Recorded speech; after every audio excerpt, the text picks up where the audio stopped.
Good evening, sim racing fans, and welcome to the virtual Stafford Motor Speedway, where tonight, live on LSRTV and iRacing Live, we go racing for the final time on the regular season on the 2015-2016 Upstate Racing League Pro Late Model Series schedule. And after tonight, the fields of 30 going to be sliced down to the top 14 drivers in the championship standings, looking forward for the next 3 weeks in their hopes to take home a championship in the Lays Enterprises MP Roy Incorporated Pro Late Model season. It is round 9 of 12, the Lakecity RC Speedway 100, and it is the final race before the chase. We're happy to have you with us on LSRTV. Evan Pasoko and Ben Kilcrease with you right now.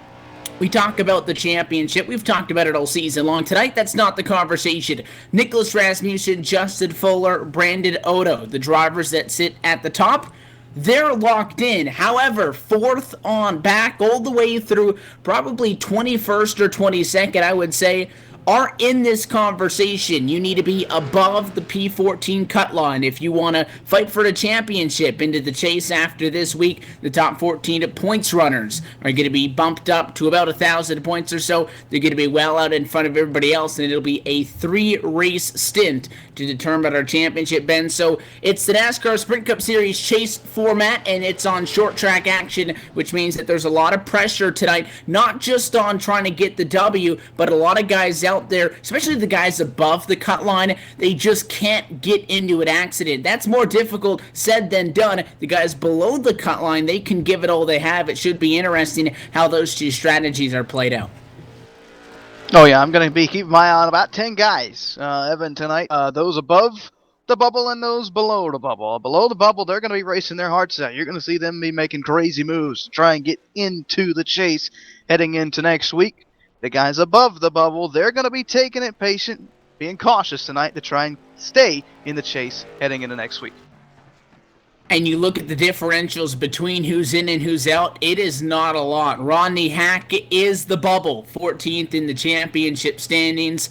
1 point above him, 13th, Al Smith Jr. 2 points up is a 3-way tie with Dale O'Neill, Stafford Baranek, and Justin McDuff, and Danny DeBuca 9th is only 14 points above the cut line. So that's only about half the drivers above that are still unknown. Again, all the way through P4, they still don't know if they're going to officially qualify, but you throw in the names just below the cut line of Mike Holtzclaw, AJ O'Rourke, Brian Rogers Jr., 5 and 8 points below the cut respectively. That's 10 drivers within about 15 points of each other, and that's about 10 or so spots on track. When you're looking up towards the front of the field, that's it. That's all that's going to determine if you move on or if really this is the end of the road from here on out. The drivers, as always, working through their 15-minute close qualifying session. Most of the leaders have gotten a qualifying time put down. We're seeing Nicholas Rasmussen at the top of the board at the moment. A couple of guys, though, out there. One name I'm looking at, Tony Bonci, Ben. He's out there, P12 in qualifying. It's a 2-lap quali session,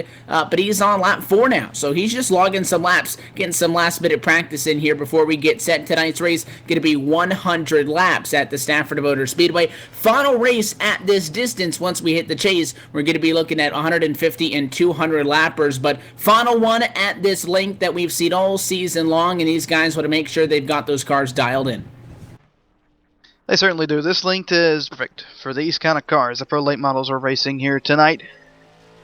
We've seen it come down to tire strategy, all sorts of strategy But the last 2 weeks have been photo finishes. Unbelievable racing here with the pro late models and these 100 lappers. I can't wait till we get on to the longer races, because those guys are going to have to be a little bit more patient.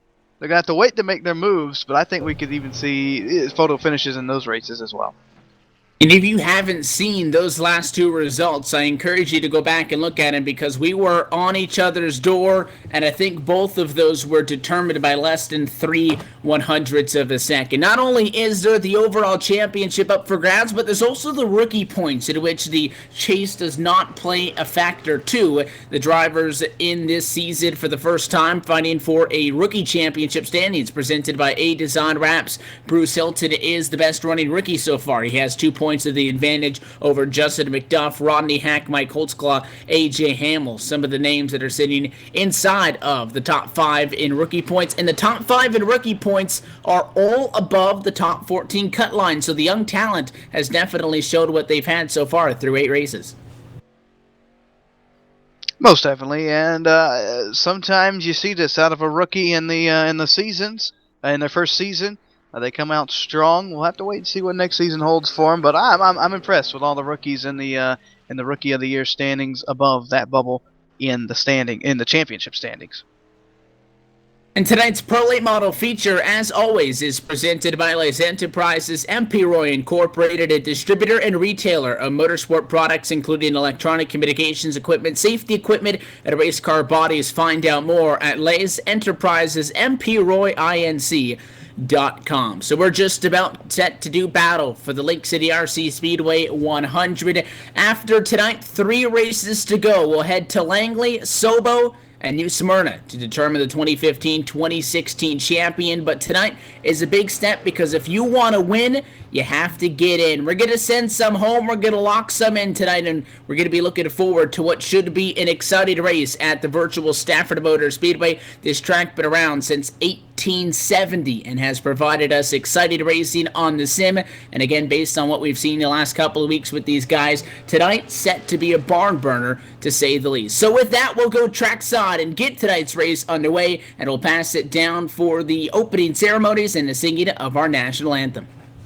Oh, say, can you see by the dawn's early light what so proudly we hailed at the twilight's last gleaming, whose broad stripes and bright stars through the perilous fight o'er the ramparts we watched were so gallantly streaming, and the rocket's red glare, the bombs bursting in air, gave proof through the night that our flag was still there. Oh, say does that star-spangled banner yet wave o'er the land of the free and the home of the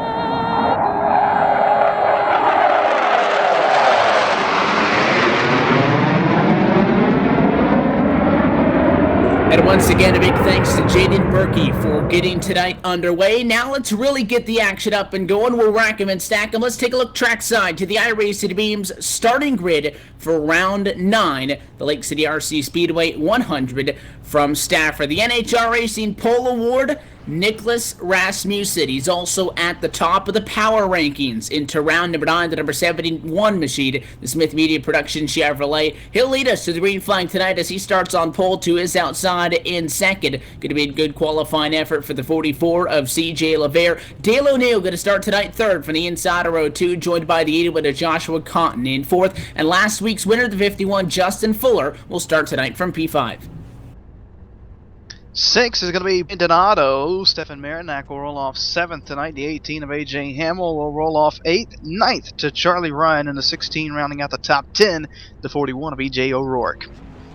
DJ Graves looked like he was going to get his season back on track last week in another accident. He's not eligible to make that chase cut line tonight. He'll start from 11th, looking to put the double clutch Chevy in victory lane. Tony Bonji outside to him, the 92, going to roll from 12th. 13th starting spot tonight to the 65 of Jay Dubuque, and Cale Frenier will start in 14th. P15 on the inside of row number 8 goes to the 52 of Bruce Hilton. 16th is a 61 of Dan Dubuque. Dylan Gadet is number 26 and 17th. 18th is Mike Hotzclaw. Brandon Wilkinson is going to roll off 19th. Rounding out the top 20, AJ Bunch into 14. And the rest of the field going to fill up on the provisionals. Out Smith Jr.'s number 20 car in 21st. Justin McDuff 22nd. Brian Rogers Jr. is slated to start in the number 23 spot. However, after not putting down a time in the practice nor the qualifying session, it does not appear that Rogers going to be making a start for tonight's race. So we'll cross the start-finish line, and we'll get the one-to-go signal, and we'll get set to do battle. It is 100 laps at the Stafford Motor Speedway, and one of the bigger fields we've seen in quite some time.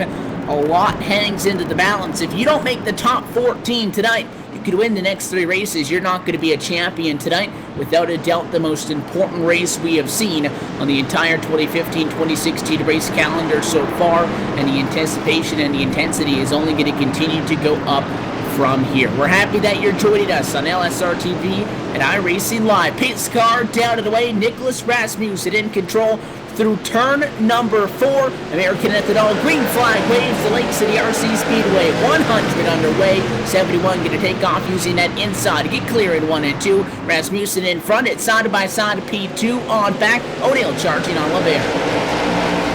Side by side, they'll go to battle for second. O'Neill down low, LeVere up. O'Neill way down on the apron as they enter turn number 3. They're still door to door. O'Neill a slight advantage as they race to turn 1.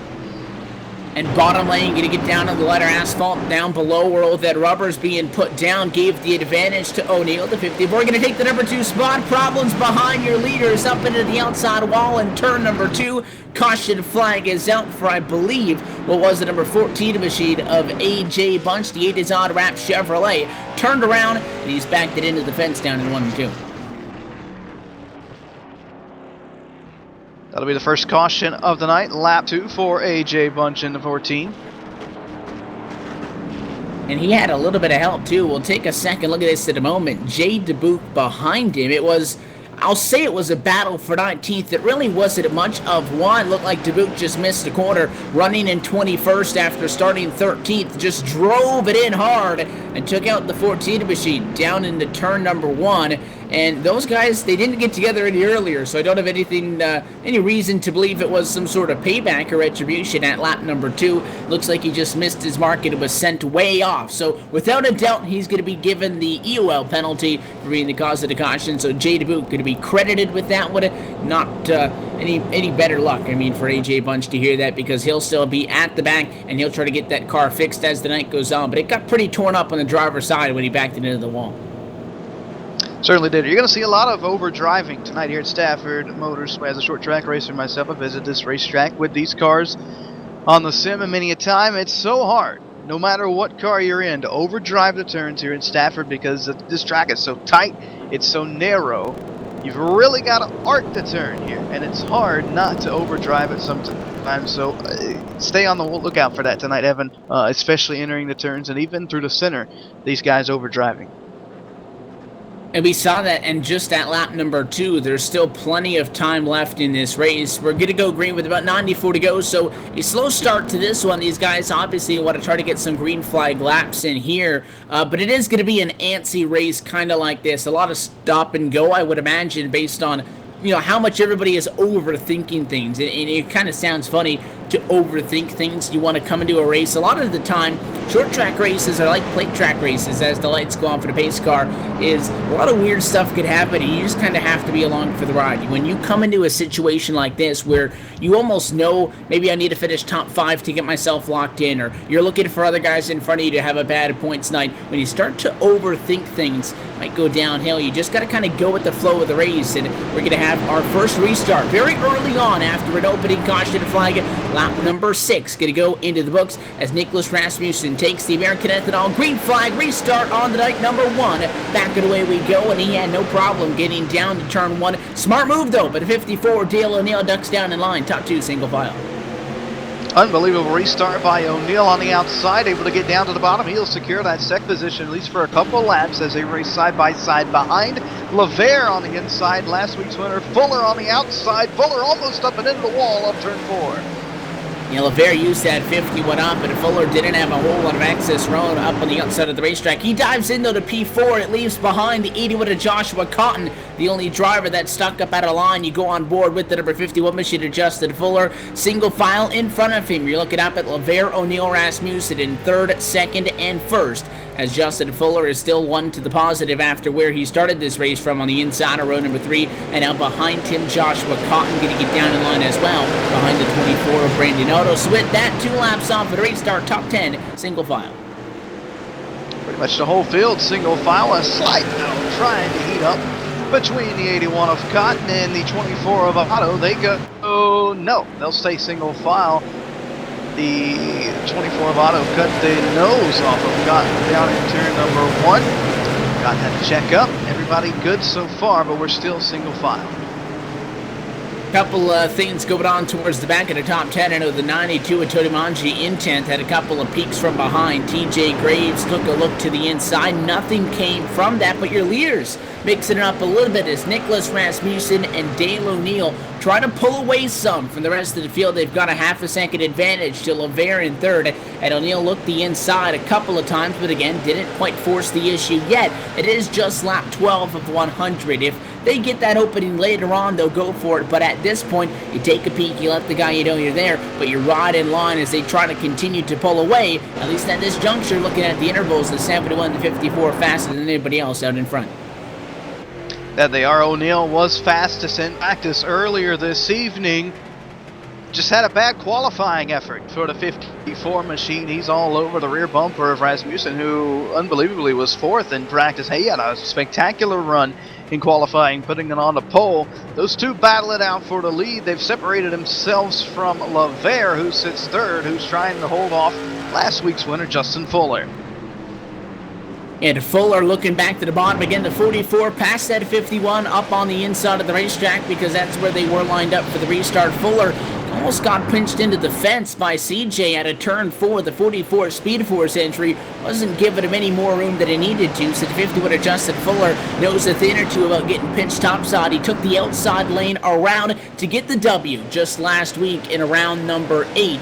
And it was an exciting finish. Took home the checkered flag by 39 hundredths of a second over Tony Manji, wanting to get back up there near the front. And he's putting the pressure on the 44. Took a couple of swipes at the bumper that time in 3 and 4. No contact yet. He's just letting him know he's there. Justin Fuller, not a driver that I would suggest holding up. Very hard to pass here at Stafford Motor Speedway. If you can get a good run on the exit, you've just about got to overdrive the entrance in the center to have anything to do with the person in front of you, and that's what you're seeing with the 51 of Fuller, who's battling LeVere for 3rd. That's what you're seeing with O'Neill, who's battling Rasmussen up for the lead, as we're on board with Rasmussen right now. As you can see, the 54 of O'Neill all over his rear bumper, challenging him for the lead. He gets right there in the center of the turn, just can't put the power he needs down off of turn number 4. And you got good look at that when we were on board in turns 3 and 4. That 54 a couple of times. Gets in a little bit better. The 71 translating now a little bit of a better run off the corner at this half-mile speedway. Lap 18 to the works. It's still the 71, the 54 well out in front of 3rd on back, which still sits in order as CJ LeVere, Justin Fuller, and Stafford Marinac inside of the top 5. And the battle for the race lead, not the only one on track. Got a couple of things going on outside the top 10. A battle for 16th and 17th, but obviously everybody keeping an eye up at the front of the field. That 54 machine looks like he's getting antsy to make a move at Rasmussen, who has been known for being calm, cool, and collected. We talk about stats. Well, Rasmussen comes into tonight at the top of the iRacing Beams power rankings in front of Justin Fuller. Fuller's gone P2 and P1 the last couple of weeks. That tells you something about how well, though, Rasmussen has been running in the last month or so of racing competition. He has been strong. He's showing it right now. And I talked about rookies at the start of the night. Well, Rasmussen was a rookie not all that long ago in this series. He quickly became a seasoned veteran, and he's out in front and leading the most important race so far on the season. And he's holding his own out front. He's not being distracted by Dale O'Neill. You can't focus on that guy behind you despite how close he is. Oh yeah, Rasmussen doing a great job of driving out of the windshield and not the rear view mirror, something that is very hard to do at a track like Stafford where it's easy to overdrive. Rasmussen doing a perfect job, keeping cool, calm, and collected. Like I said, just driving out the windshield, not worried about that 54. He knows he's there, but he's not watching him like you'll see most of the drivers do. Most drivers would be staring at that rear view mirror right about right now. They'd be overdriving, making the mistake, and allowing Neil to get by. Rasmussen not doing that, doing an unbelievable job out front leading this race. We talk strategy, that as well could be something that we're seeing O'Neill trying to do to Rasmussen. As you see, he gets to the bumper there. He's gotten in a spot where if he really wanted to move him, he could have so far. But again, it's quarter distance the next time by. There has been no need for that yet. Now he looks to the inside. He starts to think about it. Saw an opening, but couldn't quite get down there in time. The 54 is being aggressive, but he's not being as aggressive as he would be at lap 75, but he's applying the pressure. He's trying to get Rasmussen to take his eyes instead of out going through the windshield into that rear view mirror and make the 71 almost force him into an issue. That's another strategy that you can play, is stick the nose to the inside even if you're not there. If you look to the inside, he might not catch it in time and kind of panic and open up that door. So it's a mental game as well for the 54 where he's slowly getting more friendly on that back bumper for sure. That he is. O'Neill real good entering and through the center. It's Rasmussen that has the run off, and O'Neill tags him there in turn one. A little bit of contact between the top two leaders. Rasmussen able to put 2 car lengths between the two. That gap will decelerate as they go back into turn number 3. O'Neill definitely has a faster car as the run goes on. It's just making the move that's going to be the hardest part of the pass. You can get to somebody and you can put the pressure on them, but it is difficult to get that positioning on them. And if you're not blowing the guy out of the water, and this will be something interesting to see if this green flag run continues when we get to some lap traffic. All of the top 20 of the top 22 cars on track right now are still within 10 seconds of your leader, which means that they're not all that far off per lap at lap number 28, which means that once Rasmussen and O'Neill get them, if we're green to that point, your leaders aren't going to be fast enough to just blow those guys out of the water. Now, the lap car is probably going to yield to an extent, but it is not easy to pass somebody unless you're much quicker than them, because it is hard to get that inside of positioning. We've seen these guys, they enter the corner. You'll see the white line on the front straightaway, on the back straightaway, as well as O'Neill takes another look at the bumper that time. That white line then becomes the first seam. A whole new lane opens up, which is basically the apron down in the corners, and that's where the 54 is going to try to make the move. What was that? 3 taps in turn 3. He knows he's there now, and Dale O'Neill wants to get going now at lap 30. The sense of urgency is increased because CJ LeVere, third on back, they're starting to catch these guys as they do battle. Oh, Rasmussen, maybe a little bit slower than Dale O'Neill, and that 54 knows that he needs to get out in front and get gone before 3rd, 4th, and 5th catch up to him. Unbelievable job still by Rasmussen not to make mistake while getting pounded on the bumper by O'Neill. O'Neill doing a tremendous job applying the pressure to the 71 of Rasmussen. Give it 5 laps and we're going to have a new leader. I'm bringing it right here. Oh, he hit him! He's going to turn him. What a save! He saves it. He let him up. He let out, wow. Let him save it, but now here comes LeVere on the outside. He went for it again, and it knocked that 71 sideways. Nicholas Rasmussen, eyes closed, wheeled to the right. He hung on. A spectacular save. He'll retain the race lead. O'Neill still second. That one going to deserve a second look. We'll take another look at it here on the LSRTV replay. There goes that second advantage, though. CJ LeVere, Justin Fuller now into the mix. Those are 2 names that you don't want to open up the door to. And now it's a 4-car battle for the race lead down the back. I'm an announcer at 2 dirt tracks. On the real side of things, I haven't seen a drift like that in ages. Unbelievable driving out of Rasmussen. You said it, though. These races almost like a plate race. Anything can happen at any time. For example, that right there just happened, and everybody now battling for the lead. 4 cars, almost 5, then striking distance of your leader, and O'Neal is ready to go, Evan. He is all over the rear bumper of the 71. I wouldn't be surprised if we see another couple shots. Well, there's one right there in the middle of 1 and 2. You would almost think that getting your bell rung would kind of make you weary if you're Nicholas Rasmussen. That's not the case. He'll shut the door to turn 3, and that is one too many. Now contact in the middle of the quarter. Rasmussen comes down on Dale O'Neal. Nonetheless, the 54 going to go to the race lead at lap number 36. Rasmussen shut the door. He moved to the inside after O'Neal took a peek to the bottom down the back straightaway. O'Neal moved him up and out of the way, and that puts the 54 to the number 1 spot. CJ LeVere immediately to second, and Rasmussen and Fuller third piece of contact for third as that 71 tries to hang on from sliding back on the outside of the racetrack. He and Justin Fuller trading a lot of paint that time around. So hard to race side by side as Fuller almost gets Rasmussen in the wall. Rasmussen had to take evasive actions there. That's allowed Marinak to get to the inside. Still racing side by side. That'll be for what is the 4th position at the line right there. Give it to Marinak. Here comes the 24. That is Otto. He's going to look to the inside as well. Rasmussen's got to get down to the bottom or he's just going to continue dropping like a rock.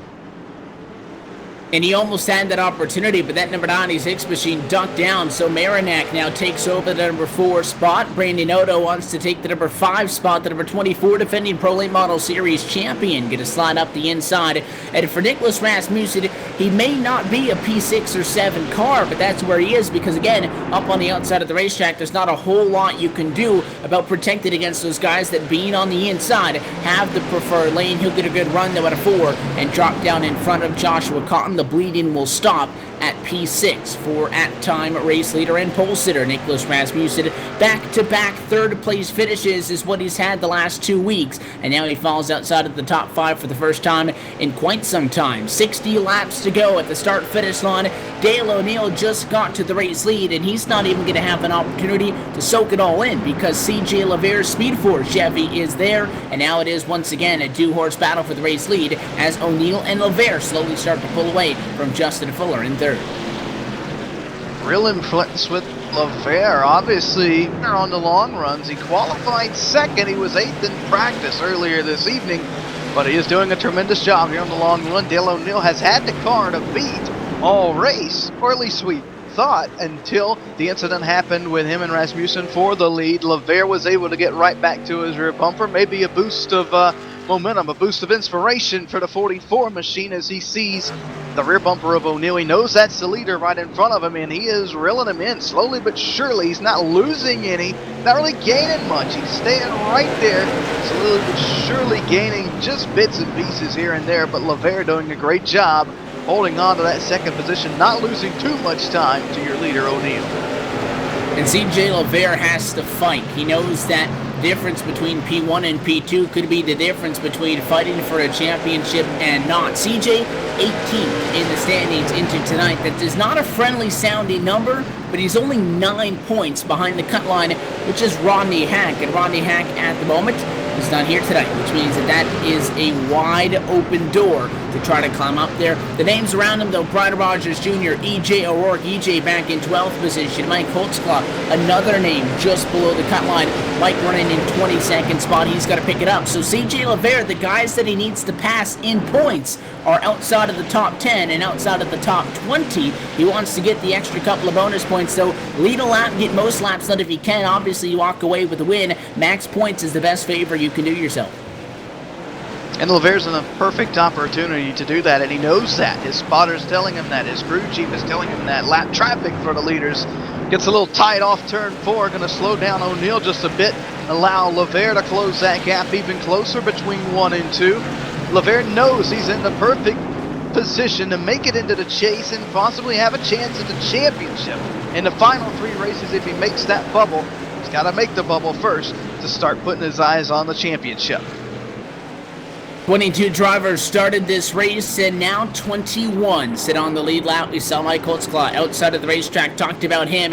He is the one on the bubble, 5 points below Rodney Hack into tonight. And again, with Hack not being here, that basically puts him into the number 14 spot. But he's the first driver to go a lap down when he needed it. That Miller High Life Chevrolet not having a good run. He was the first driver to be put a lap down by your leaders.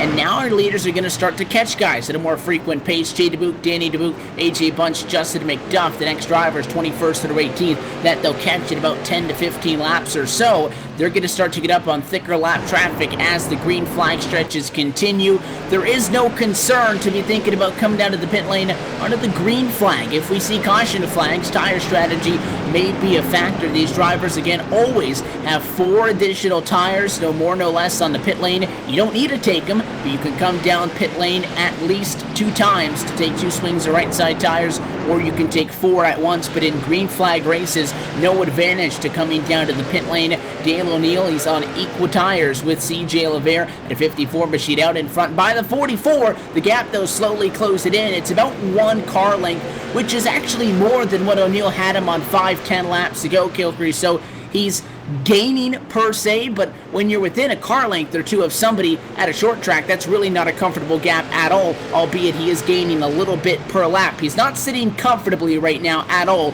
He can see CJ right on the bumper. The 44 can see that 54 right in front of him, and Levere's plotting. He's waiting for that 54 to make a mistake, and he's ready to pounce on it. That he is. Well, you were talking across the halfway point. We'll update you on Rasmussen. He's made it up back into the top 5 for the 71 machine. They got the bumper, got sideways, and lost a bunch of positions on the outside. The 81 Joshua Cotton putting some pressure on him now for that 5th position.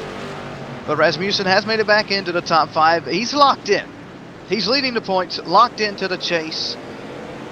He really doesn't have much to lose. He was just here racing for a win tonight. The formality to get to round at number 10. We are past the halfway point, so let's take a look at our iRacing.com mid-race leaderboard presented tonight by iRacing Beams. iRacing Beams has been bringing you sarcastic iRacing to post since 2012. Fan-submitted contact is posted daily, so go to iRacing.com as well, and you can find them. Facebook.com/IRmemes. Make sure to give them a like. It's Dale O'Neill out in front of the field, CJ Levere, Justin Fuller, Stafford Baranek, and Nicholas Rasmussen inside of the top 5. Joshua Cotton, Brandon Otto, Tony Manges, TJ Graves up to the number 9 spot, and Charlie Ryan through 10th. 11th is AJ Hamill. Joe O'Rourke is 12th. Hilton is 13th. Brandon Wilkinson runs 14th. Top 15, Al Smith Jr. 16th is Kel Freinier. Justin McDuff is 17th. The 18th position belongs to AJ Bunch. Dylan Gadet is 19th, and 20th, Dan Dubuque. 21st final driver on the lead lap, Mike Holtzclaw, and then as well behind Tim is Jay DeBook in 21st. Holtzclaw 1 lap down in 22nd, but so far no retirees past the halfway point in the Lakecity RC Speedway 100. It has been clean and green, almost a distance since lap number 7 after an opening 2-lap accident. We have been all the way through it. It is still a close battle up at the front of the field. Levere is just 0.2 of a second behind Dale O'Neill, so because of that, as we take a moment to step away and take a quick break on our end of things, we'll make sure to toss in LSRTV non-stop so you don't miss a moment of the action. The 54, though, started 3rd. He leads the Lakecity RC Speedway at lap 59 of 100, counting down at the Stafford Motor Speedway. We'll be right back on LSRTV.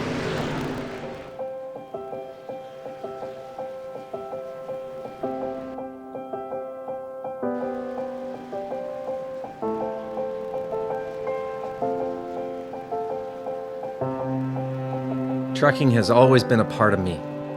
It started years ago when my dad and granddad were hauling vegetables to market in Liverpool. The family immigrated to Canada in the late 60s and settled near Alliston, Ontario. I bought my first truck in 1982 and Mercer Trucking was born.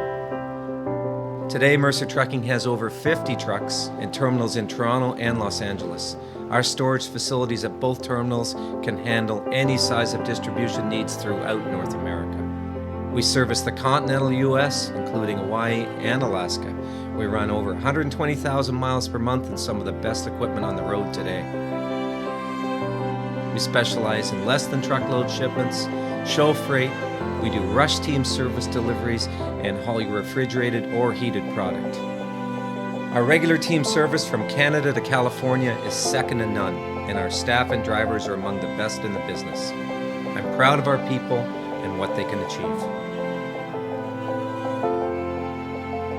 Trucking is in my blood, it's my livelihood, and it's what I do best.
We're back and right into the thick of things at the Stafford Motor Speedway, back live with the Upstate Racing League Lace Enterprises MP Roy Incorporated Pro Late Model Series on LSRTV and iRacing Live. 3 laps shy from the 30 lap to go marker in the Lakecity RC Speedway 100. It's round 9 of 12 on the 2015-2016 schedule. Tonight, the top 14 drivers in points will be able to fight for the championship in the next 3 races starting next Thursday night.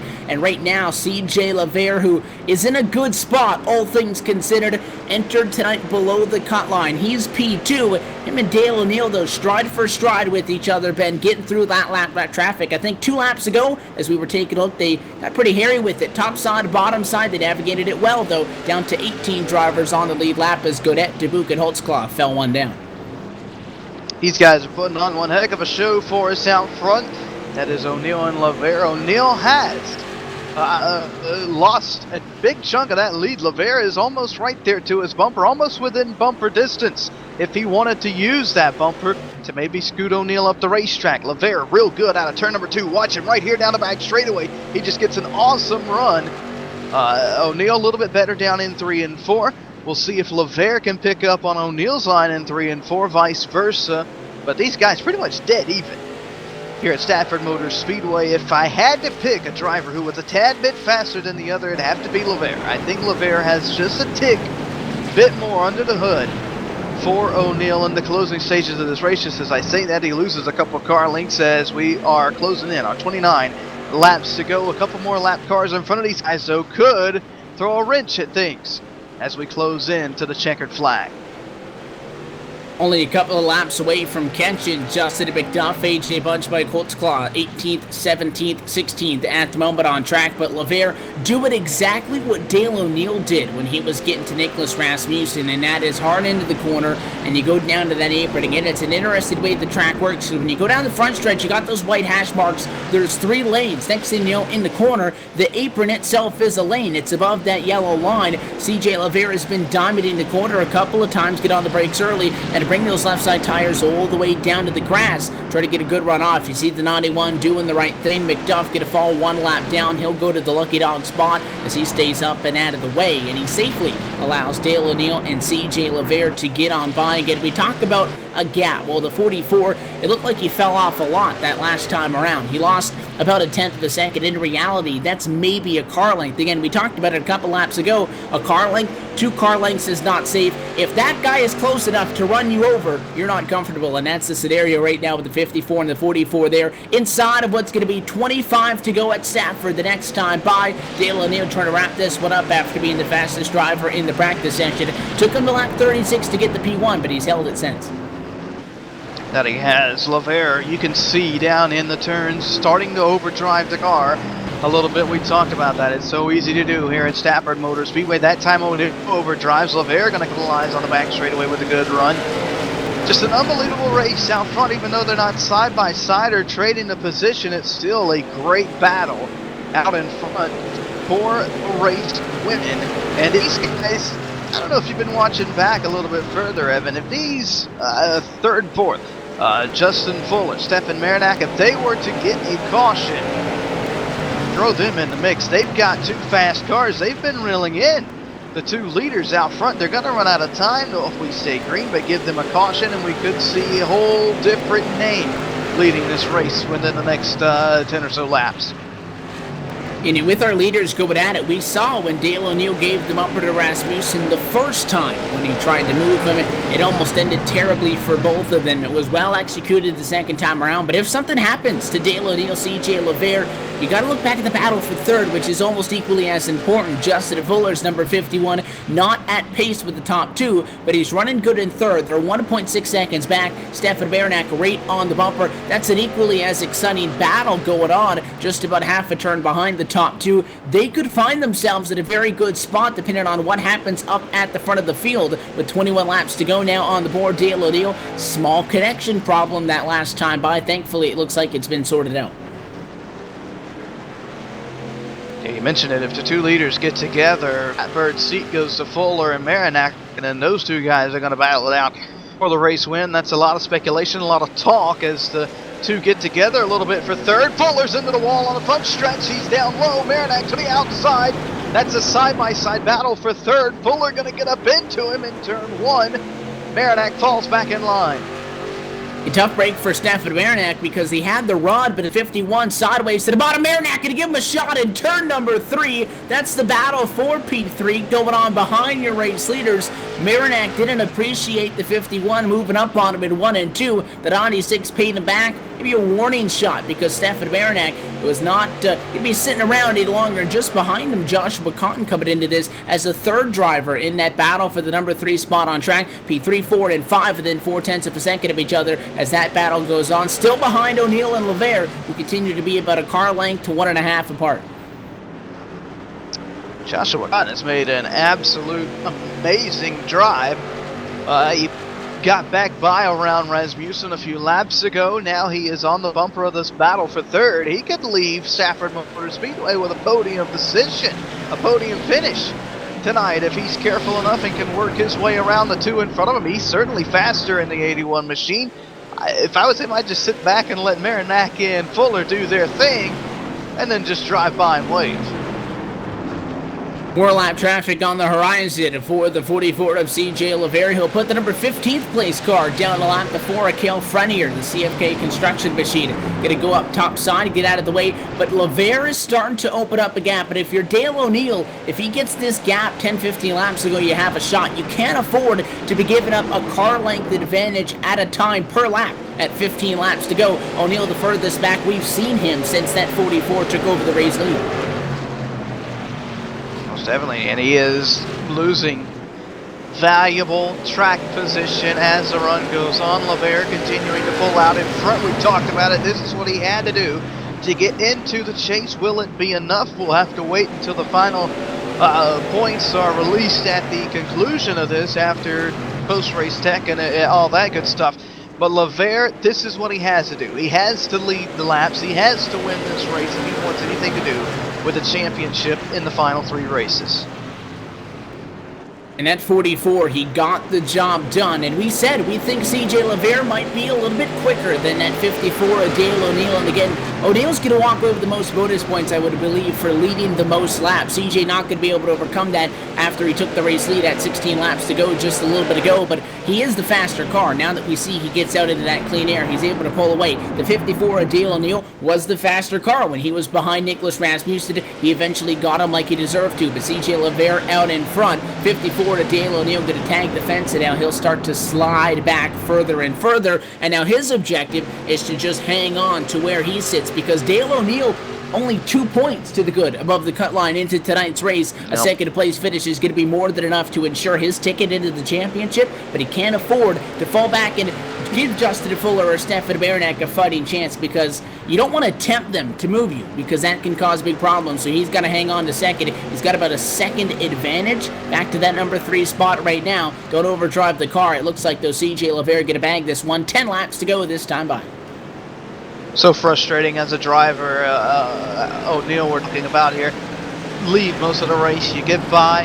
You lead the race early, you have a good race for the lead, you think you have the car to beat, and then here comes this CJ LeVere kid, stuck on your rear bumper, won't go away. Finally, he's able to get around you, and you just see him get smaller and smaller in your windshield. Very frustrating as a driver, but O'Neal doing the right thing, staying calm, running his line. Like you said, he cannot let Fuller get to his rear bumper because we have 8 laps to go. If Fuller gets there, I'm pretty sure we're going to see a bumper on a short track. We're in a late model. It's bound to happen, so he's got to stay without away from the 51's rear front bumper in order to stay safe and stay within the bubble for the championship. And even though it's not going to be a win, again, you came and you got the job done that you had to do. And if you had to choose this scenario, CJ's happy because he was below the cut line. He's still not guaranteed to make it, but there's nothing more that he can do than get the win. It's an unfortunate part. We talk about, what it's like to be a driver in different scenarios when you're a little bit off. But I think the worst thing is in points when you can win a race, and it doesn't matter how good you do. You have to hope that the guys around you have a bad night. So far, the numbers look like they may work in favor of CJ LeVere. He'll have to hold on for 6 additional laps. If we do see a caution in the next 2, we'll have a restart. If we get the 4 laps to go, this race would end at a slower pace, but we haven't been under the caution since the caution flag at lap number 2. It's been a great race. Battle for 6th has heated up. Good battle for 6. Odo just gets by Rasmussen for that 6th position within the closing laps. Right now, for your leaders, it's 5 laps to go at Stafford.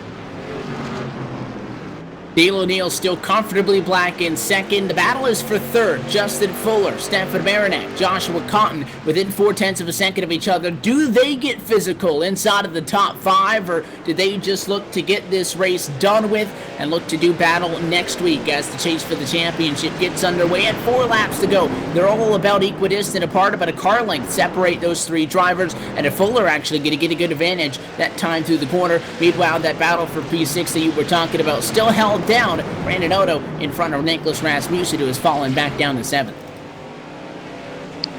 We've seen Marinac not afraid to use that bumper if he gets back up to Fuller. I wouldn't count that out as we've got 3 laps to go as this 3-car battle for third is the best on the racetrack.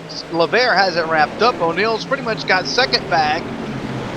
It's the battle for third we're focused on between Fuller and Marinac. Popsicle sticks in the air. 2 laps to go at Stafford. O'Neal, not a good time the last time. He lost 0.4 of a second to Justin Fuller. It's going to be a 4-car fight for P2, but I don't think, based on how hard it has been to pass all night long, that those drivers are going to have a realistic shot at setting up some sort of pretty-looking pass on Dale O'Neal. White flag in the air, though, for CJ LeVere. A spectacular race. He didn't have the speed out of the gate, but he paced that car, got up through the field, took the race lead late, and as he came into tonight below the cut line, he wants to fight for a championship, and he did everything he could. For turn 4 for the final time, checkered flag wave, CJ LeVere winner at the Stafford Motor Speedway. Dale O'Neal second, Fuller going to get third, side by side behind. Fourth goes to Stafford Marinac in front of Joshua Cotton. Exciting finish inside of the top 5. And another great race with the Upstate Pro late models. Not a photo finish. Some great racing throughout the whole event. It just came down to who had the better car, who had the better line, and who was the better driver. Into this one, CJ LeVere with determination on the mind. Going to burn him down on the front straightaway. He's got a good chance at looking for a championship within the next 3 races.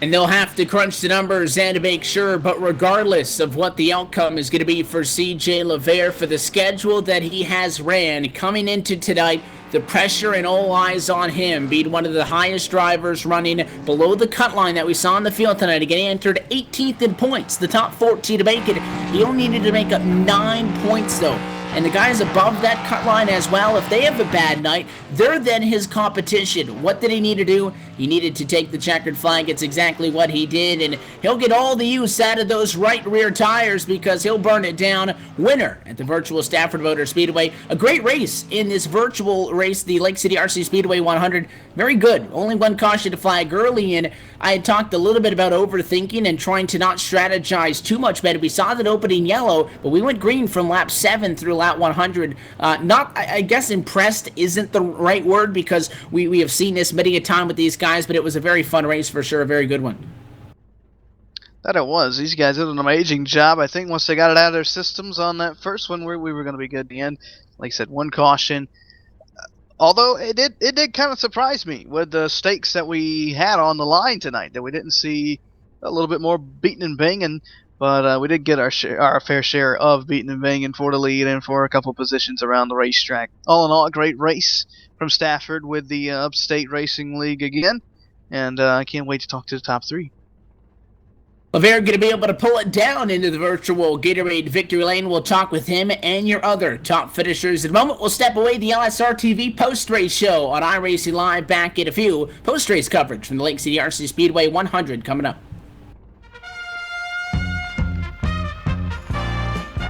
Did you know that Lion's sense of vision is so powerful, it actually enables nearby creatures to see better? Here we see lions assisting the offspring of others, while their parents are elsewhere in the wild. Brilliant, isn't it? Making the wild kingdom look much better indeed. Do good, be a lion. Here's what it looks like, being the best, what it looks like to be a cut-up of the... Our research shows drivers won a league with no cheating, kids wrecking me, admin favoritism, multiple fast repairs, intentional wrecks. Drivers we interviewed also won a league with clean competitive racing, clear-cut rules, enjoys having all the drivers, a full field of drivers, end-of-year cash purse, follows the rules on a constant basis. At Domino's TYJ Racing, we listened to the drivers and created a league with high integrity and professionalism, just like Domino's Pizza has maintained for the last 55 years. Claim your share of the over $3,000 purse by applying today at Domino'sTYJRacing.com for one of the few remaining Cup car rides or your seat in our action-packed truck series. Yo, I dropped the 88, Ricky Bobby, shake and bake, sleeping on it, should've stayed awake, huh? We're back live at the virtual Stafford Motor Speedway for the post-race show from the Lakecity RC Speedway 100. 9 races now in the books on the 2015-2016 Upstate Racing League Pro Late Model Series calendar, presented as always in part by Les Enterprises, MP Roy Incorporated. And now we get to the business that we were waiting for, and that is the next 3 races are going to be the Upstate Racing League Chase for the Championship beginning next Thursday. However, a big step in getting to that point tonight was getting through the final race on the regular season. One driver that was worry-free into tonight was Justin Fuller. A P2 and a P1 were his results for the last 2 weeks. He'll walk away tonight with a 3rd at Ben Kilcrease. You're down with him on the pit lane. He was locked in into tonight, so tonight was just a formality getting through. His real work begins next week. You're with him. Just a Sunday drive for Justin Fuller, and he pulls it home on the podium. Justin, you were in the wall a couple times tonight. What was that all about? We every time we come to this track, man, we struggle to center off, and thought I had it figured out, and then about halfway mark of that race, 3/4 mark of the race, somewhere between there, I just lost all drive off the corner, and just doing the best I could to get out the corner, hit the wall a couple times, but I guess you'll have that. We were talking about overdriving here at Stafford Motor Speedway and how easy it is to do going into the corners, through the center, and even coming out. Were you feeling that tonight, especially with the competition you had out on the racetrack? Was it easy to overdrive? Was it easy to try and get that extra piece of real estate heading in, but knowing that you would overdrive it if you did? As wide as these corners are, yeah, it's pretty easy to overdrive it. It's really flat though, and there's really not a lot of grip. Track kept rubbering up and just wouldn't turn. Those guys, Dale and CJ, they had it figured out. A couple guys behind me there, Joshua and Stefan, they were faster than me. It's hard to pass, and just couldn't get the drive off. And right there, last 10 laps, I was losing turn into the corner, and I'm glad this race is over. As the Carl's Babbitt comes home 3rd, let me head to Langley next week, and the championship begins. How's Langley for you? You might as well just write Brandon Otto's name in the trophy for that track. He's got that place figured out. It's pretty similar to this if you think about it. It's a lot smaller, but the corners are kind of flat and wide and long. Straightaways are short though, so I think you'll see the same guys that ran up front tonight run up front at Langley. Hopefully we'll get a good start in the chase because that starts up next week. I was kind of hoping I was going to get the win so I could be the top seed. I still think technically I'm going to be the top seed, but I'm not going to be alone up there. I think Rez, who's going to be up there with me? Tony Monge, I think he'll be tied with me for first with the 2 bonus points for the wins since mine was revoked last week. So hopefully we'll have a good run and can't have any bad races in the chase, that's for sure. Most definitely. Who you want to thank for putting you in third in the finishing order tonight here from Stafford Motor Speedway? I'll thank Aftermath Motorsports, Ada Sign Wraps, Nasty North Sticker Company, sponsoring the car team, and EJ O'Rourke, my teammate. I think he might have made the chase. I hope he did. Actually, it looks like he maybe didn't. I don't think it's updated yet. I also want to thank you guys in the booth for doing a good job on the broadcast. Upstate Racing League and Al Smith, they all do a good job. Mach 2 Management, MP Roy for sponsoring the series. Lakecity RC Speedway for sponsoring the race. Hanson Starter Shop, Hag TV, Lake City Hobbies, iRacing Memes, OnPitRoad.com, TimmyHill.com, and man, what a race. Couldn't believe we went green flag like that, and congrats to CJ. He did a great job. Certainly was a great race. We'll see you next week when the chase begins at Langley.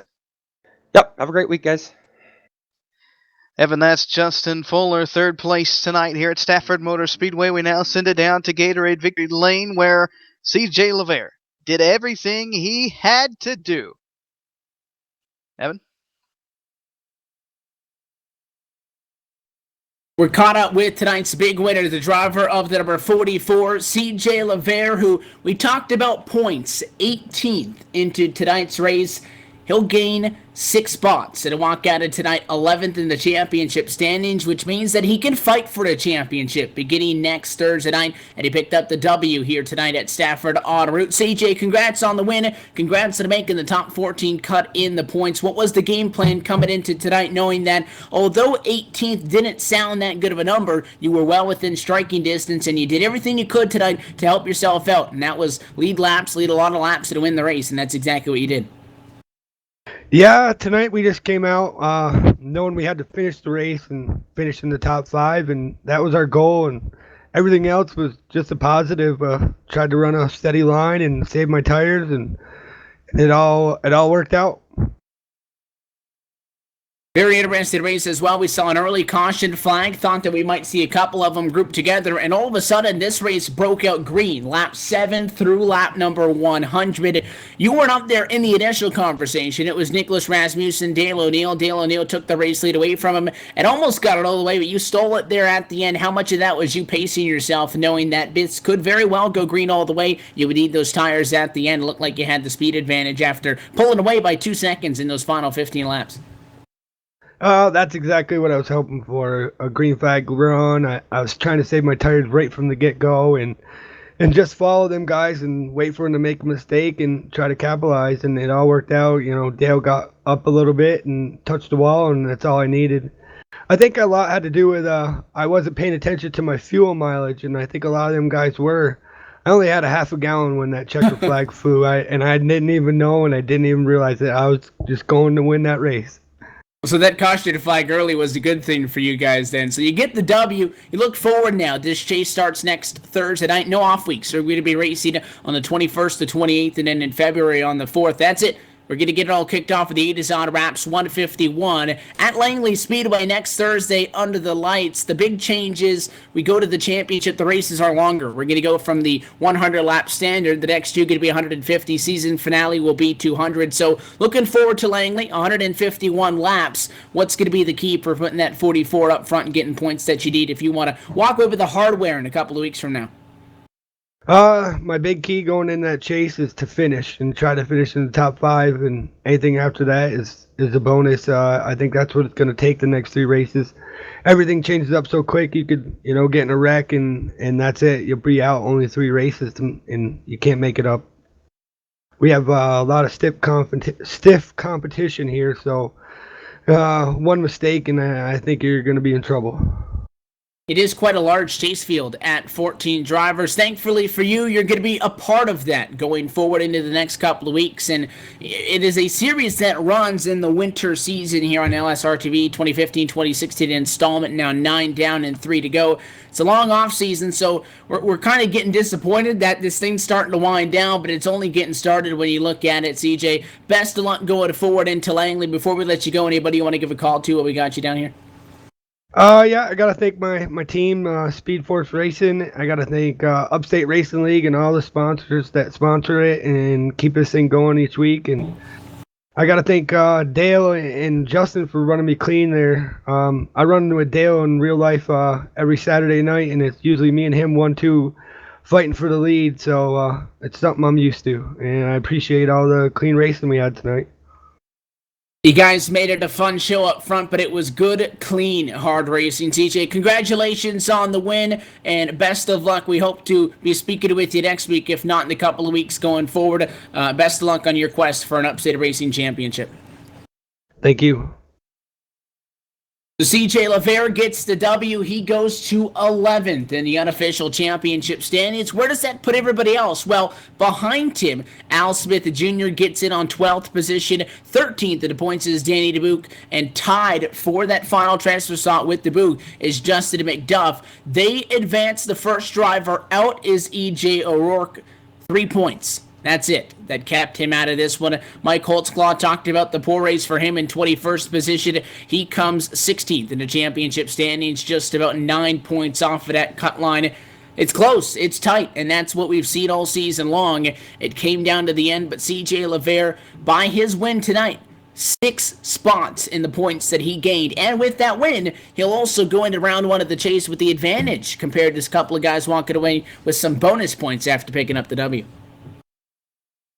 Anyway, we talked about it. LaVere had to do, or did what he had to do. You said some guys would be locked in, some guys would jump up, some guys would be knocked out. Feelings might be hurt, but some are going to party tonight after this race, one of them being CJ LaVere and his crew. We hope you join us the next 3 Thursday nights on LSRTV, where we will fight for this 2015-2016 Les Enterprises MP Roy Preload Motor Series Championship. It is Langley, though, next week for 151 laps. And the A-Design wraps 151. Following week at South Boston for the CKF Construction 150. And in the season finale, which you are not going to want to miss, it'll be the Les Enterprises MP Roy 200 from the New Smyrna Speedway on the 4th of February. 3 back-to-back-to-back thrilling finishes put us in the championship season now as we get our 2016 racing calendar rolling along, and we hope to see you not only just on Thursday nights, but every night of the week, basically, for plenty of action on the LSRTV broadcast networks. Go to livesimracing.com. A full broadcast schedule can be found there. I also encourage you to check us out. Our Facebook is facebook.com/livesimracingtv. Until next time, though, I do want to thank everybody for tuning in. Congratulations to CJ LaVere, and congratulations to the chase class of 2015-2016. Nicholas Rasmussen, Justin Fuller, Brandon Otto, Joshua Cotton, AJ Bunch, Philip Thompson, Tony Manji, Bruce Hilton, Dale O'Neill, Stafford Baranek, CJ LaVere, Al Smith, Danny DeBuke, and Justin McDuff are the 14 drivers that will battle for a championship beginning next Thursday night. On behalf of everybody, though, at LSRTV and for the team tonight, for myself, Emma Pizzoco, Ben Kilcrease, and LSRTV's executive producer, Laura Lawson, we bid you farewell, good night, and we will see you next Thursday when we go racing for the Upstate Racing League Chase for the Championship. We'll see you at Langley.